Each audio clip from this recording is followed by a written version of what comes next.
Hey guys, নমস্কাৰ মই ৰেখাৰ ভাই মোৰ ইউটিউব চেনেলটোলৈ আপোনালোক সকলোকে স্বাগতম জনাইছোঁ আৰু দিৱালীৰ আন্তৰিক শুভেচ্ছা জ্ঞাপন কৰিলোঁ।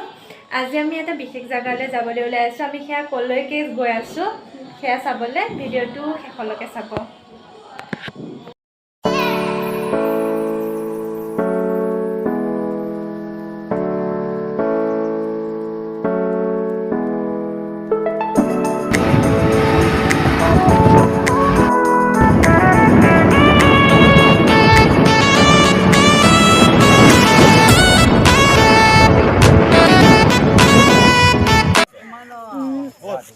আজি মই বৰহমপুৰৰ ৰাস আখৰা চাব আহিছোঁ, সেয়া মই দেখুৱাই আছোঁ আপোনালোকক।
Pasal